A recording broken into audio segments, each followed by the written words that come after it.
الحمد لله والصلاة والسلام على مولانا رسول الله وآله وصحبه. إخواني أصحاب الجلالة والسمو وأصحاب المعالي والسعادة، جئت اليوم بقلب ملؤه المحبة والاعتزاز كعادتي عندما أحل بمنطقة الخليج العربي، وأود بادئ لبدء أن أعبر عن شكري لأخينا خادم الحرمين الشريفين الملك سلمان بن عبد العزيز آل سعود على تفضله باستضافة هذه القمة الهامة لكافة قادة دول مجلس التعاون الخليجي على مشاركتهم فيها. كما أعرب لكم عن اعتزازي وتقديري للدعم المادي والمعنوي الذي تقدمونه للمغرب في إنجاز مشاريعه التنموية والدفاع عن قضاياه العادلة. فلقاؤنا اليوم يجسد عمق روابط الأخوة والتقدير التي تجمعنا وقوة علاقة التعاون والتضامن بين بلداننا. فرغم بعد المسافات الجغرافية التي تفصل بيننا، توحدنا والحمد لله روابط قوية لا ترتكز فقط على اللغة والدين والحضارة، وإنما تستند أيضا على التشبث بنفس القيم والمبادئ وبنفس التوجهات البناءة.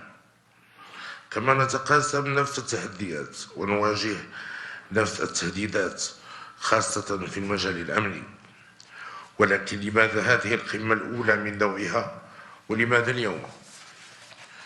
إخواني أصحاب الجلالة والسمو، لقد تمكنا من وضع الأسس المتينة لشراكة الاستراتيجية، يعني تاج مسار مثمر من التعاون على المستوى الثنائي بفضل إرادتنا المشتركة. فالشراكة المغربية الخليجية ليست وليدة مصالح ظرفية أو حسابات عابرة، وإنما تستمد قوتها من الإيمان الصادق بوحدة البصير ومن تطابق وجهات النظر بخصوص قضايانا المشتركة. لذا نجتمع اليوم لإعطاء دفعة قوية لهذه المشاركة التي بلغت درجة من النضج أصبحت تفرض علينا تطوير إطارها المؤسسي وآلياتها العملية، وهي خير دليل على أن العمل العربي المشترك لا يتم بالاجتماعات والخطابات ولا بالقمم الدورية والشكلية أو بالقرارات الجاهزة غير القابلة للتطبيق، وإنما يتطلب العمل الجاد والتعاون الملموس وتعزيز التجارب الناجحة والاستفادة منها، وفي مقدمتها التجربة الرائدة لمجلس التعاون لدول الخليج العربي. إنها رسالة أمل لأنفسنا وإشارة قوية لشعوبنا على قدرتنا على بلورة مشاريع تنموية مشتركة. أصحاب الجلالة والسمو، إن هذه القمة تأتي في ظروف صعبة، فالمنطقة العربية تعيش على وقع محاولات تغيير الأنظمة وتقسيم الدول كما هو الشأن في سوريا والعراق وليبيا، مع ما يواكب ذلك من قتل وتشريد وتهجير لأبناء الوطن العربي.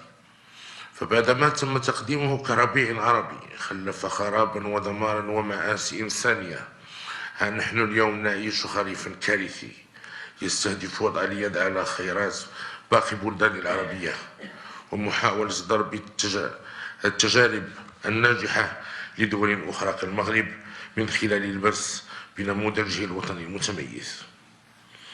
إننا نحترم سيادة الدول ونحترم توجهاتها في إقامة وتطوير علاقاتها مع من تريد من الشركاء، ولسنا هنا لنحاسب بعضنا على اختياراتنا السياسية والاقتصادية، غير أن هناك تحالفات جديدة قد تؤدي إلى التفرقة وإلى إعادة ترتيب الأوراق في المنطقة، وفي الحقيقة محاولات لإشعال الفتنة وخلق فوضى جديدة لن تستثني أي بلد، وستكون لها تداعيات خطيرة على المنطقة بل وعلى الوضع العالمي. ومن جهته فالمغرب رغم حرصه على الحفاظ على علاقاته الاستراتيجية مع حلفائه قد توجه في الأشهر الأخيرة نحو تنويع شراكاته سواء على المستوى السياسي والاستراتيجي أو الاقتصادي. وفي هذا الإطار تندرج زيارتنا الناجحة إلى روسيا خلال الشهر الماضي، والتي تميزت بالارتقاء بعلاقتنا إلى شراكة استراتيجية معمقة والتوقيع على اتفاقيات مهيكلة في العديد من المجالات الحيوية. كما نتوجه لإطلاق شراكات استراتيجية مع كل من الهند وجمهورية الصين الشعبية، التي سنقوم قريبا إن شاء الله بزيارة رسمية إليها. فالمغرب حر في قرارته وخيارته، وليس محمية تابعة لأي بلد، وسيظل وفيا بالتزاماته تجاه شركائه الذين لا ينبغي أن يروا في ذلك أي مس بمصالحهم. ومن ثم فإن عقد هذه القمة ليس موجها ضد أحد بشكل خاص، ولا سيما حلفائنا، إنها مبادرة طبيعية ومنطقية لدول تدافع عن مصالحها مثل جميع الدول، علما أن أشقاءنا في الخليج يتحملون تكاليف وتبعات الحروب المتوالية التي تعرفها المنطقة. أصحاب الجلالة والسمو، إن الوضع خطير، خاصة في ظل الخلط الفاضح في المواقف وازدواجية الخطاب بين التعبير عن الصداقة والتحالف ومحاولات الطعن من الخلف.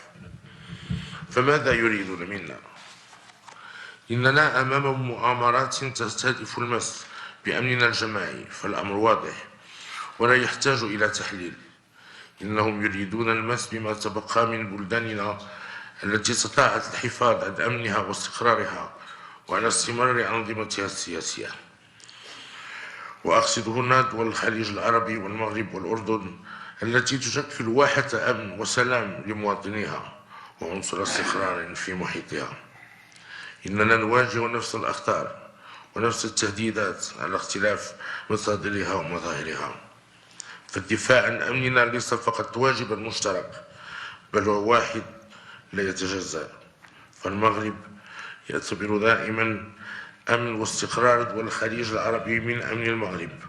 من يضركم يضرنا، وما يمسنا يمسكم، وهو ما يحرص على تجسيده في كل الظروف والأحوال للتصدي لكل التهديدات التي تتعرض لها المنطقة، سواء في حرب الخليج الأولى أو في عملية إعادة الشرعية لليمن، فضلا عن التعاون الأمني والاستخبارات المتواصل. إخواني أصحاب الجلالة والسمو، إن المخططات العدوانية التي تستهدف المس باستقرارنا متواصلة ولن تتوقف. فبعد تمزيق وتدمير عدد من دول المشرق العربي، ها هي اليوم تستهدف غربه، وآخرها المناورات التي تحاك ضد الوحدة الترابية لبلدكم الثاني المغرب. وهذا ليس جديد، فخصوم المغرب يستعملون كل الوسائل المباشرة وغير المباشرة في مناوراتهم مكشوفة، فهم يحاولون حسب الظروف إما نزاع الشرعية عن تواجد المغرب في صحرائه، أو تعزيز خيار الاستقلال وأطروحة الانفصال، أو إضعاف مبادرة الحكم الذاتي التي يشهد المجتمع الدولي بجديتها ومصداقيتها.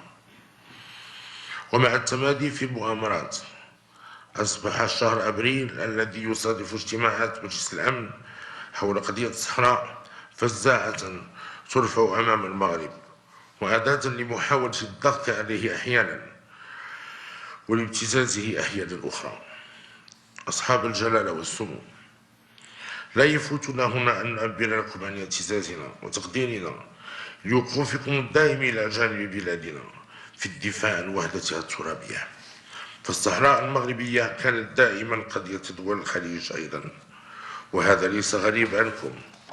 ففي سنة 1975 شاركت في المسيرة الخضراء لاسترجاع أقالي من الجنوبية وفود من السعودية والكويت وقطر وسلطنة عمان والإمارات، التي تميزت بحضور أخينا سمو الشيخ محمد بن زايد آل نهيان ولي عهد أبو ظبي الذي كان عمره آنذاك 14 سنة. ومن ذلك الوقت لم تدخر دول الخليج أي جهد من أجل نصرة قضيتنا العادلة والدفاع عن سيادة المغرب على كامل أراضيه، وهو ما أكدتم خلال الأزمة الأخيرة مع الأمين العام للأمم المتحدة، غير أن الوضع خطير لهذه المرة وغير مسبوق في تاريخ هذا النزاع المفتعل حول مغربية الصحراء. فقد بلغ الأمر الذي شن حرب بالوكالة باستعمال الأمين العام للأمم المتحدة كوسيلة لمحاولة المس بحقوق المغرب التاريخية والمشروعة في صحرائه من خلال تصريحاته المنحازة وتصرفاته غير المقبولة بشأن الصحراء المغربية. ولكن لا تستغربوا، فإذا عرف السبب بطل العجب. فماذا يمكن الأمين العام أن يفعله وهو يعترف بأنه ليس على اطلاع كامل على ملف الصحراء المغربية مثل العديد من القضايا الأخرى، بل إنه يجهل تطوراته الدقيقة وخلفياته الحقيقية؟ وماذا يمكن للأمين العام القيام به وهو رهينة بين أيدي بعض مساعديه ومستشاريه الذين يفوض لهم الإشراف على تدبير عدد من القضايا الهامة ويكتفي هو بتنفيذ الاقتراحات التي يقدمونها له؟ ومعروف أن بعض هؤلاء الموظفين لهم مسارات وطنية وخلفيات سياسية ويخدمون مصالح أطراف أخرى دون التزام بما يقتضيه منهم الانتماء لمنظمة الأمم المتحدة من واجب الحياد والموضوعية الذي هو أساس العمل الأممي.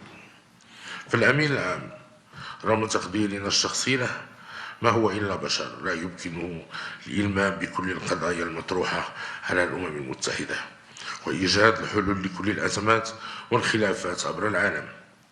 وأود التأكيد هنا أن المغرب ليس له أي مشكل مع الأمم المتحدة التي هو عضو نشيط فيها، ولا مع مجلس الأمن الذي يحترم أعضاءه ويتفاعل معهم باستمرار، وإنما مع الأمين العام وخاصة بعض مساعديه بسبب مواقفهم المعادية للمغرب.